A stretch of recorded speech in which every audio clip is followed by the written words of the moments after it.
And it's so important as we're rewriting our belief system to match our dreams. You know, if you want this kind of result, what kind of belief is going to be necessary for you to get there? And as you're rewriting it, it's about where you put your attention. So you'll still leave here and you'll still have moments that can absolutely rip you to shreds, that can bring you to your knees. It's life.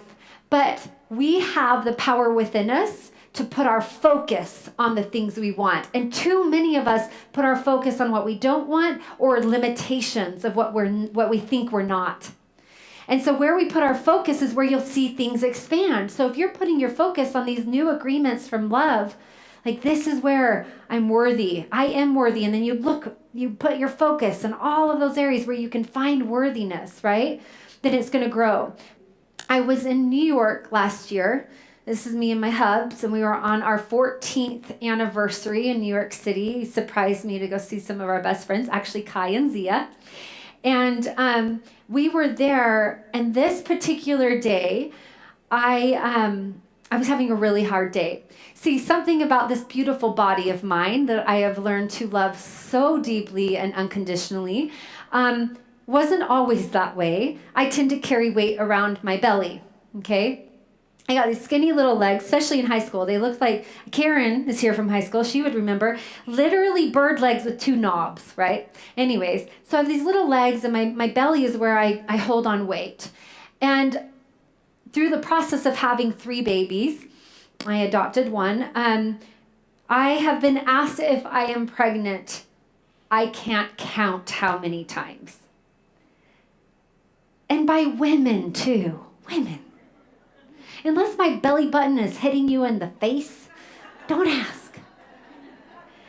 You know, and so I had to go through this shame and shame and shame about my belly. And every time I'd get asked if I was pregnant, deeper shame and trying to hide it constantly and shove it in, Spanx, and, you know, do whatever I could to try to ignore it and run from it.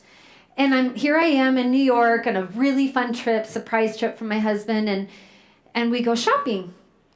And I'm wearing this white shirt, and it kind of gathers right here, and we're shopping, and I'm trying on stuff, and I'm feeling really good. Like we're going on a hot date. It's taking me to a Broadway show. I'm so excited. And we go to check out, and this woman says, "Are you pregnant?" And immediately the crumbling happened. The shame entered. And I walked every step home thinking, I can't do this anymore. I can't keep getting asked if I'm pregnant. It's not in me. Now, let me tell you another little quick side note. If that doesn't seem hard for you, I get it. Some women understand that. Some women are like, I wish I could have got pregnant. It's not meant about the pregnancy itself. It's about the body image shame that I had, okay? And so I was walking, going, I teach this stuff. I can't freaking do this anymore. I can't keep getting asked if I'm pregnant, but more importantly, I can't keep crumbling and allowing this shame to overrule me and to affect me this way where I feel so defeated. And in that moment, I made a decision. I just was walking and I made this choice, like, I'm not going to do this anymore. I'm not going to be mean to myself. I'm not going to look at myself wrong so then other people look at me that way. Because what I was doing, I was putting all my focus on covering up my belly. I was putting all my focus on hiding the shame, which means it's going to attract more. Do you guys get it? Where we put our focus, it expands. So I'm walking home and I'm like, I'm not doing this anymore. I'm not doing this anymore. We get back to the hotel. And as I'm getting ready that night, I decide to tell myself I'm a model. Okay? So I'm getting ready and I'm like, oh my gosh, you're so beautiful, Brianna. You're such a model. Look at that body. And I'm just like totally talking to myself and like looking in the mirror. I mean, literally, I'm like, I could walk the runway. I just was telling myself all these things. I was rewriting a belief system about my body image. Okay? And I'm putting all my focus in it because I was unwilling to have a bad night one more time. Not for one more night, especially on my anniversary. And so I decided I was a model that day. I kept saying it over and over again. And we go out to this event, or to this Broadway, right? And I'm alive and I'm happy and I'm in love with my amazing lover. And we go after the Broadway to a little like Walgreens, okay? And I'm standing in line. No joke. This is within one day, okay? One day. One lady asked me if I was pregnant. That night after, I'm standing in line and this beautiful black lady standing right behind me with her phone FaceTiming her friend.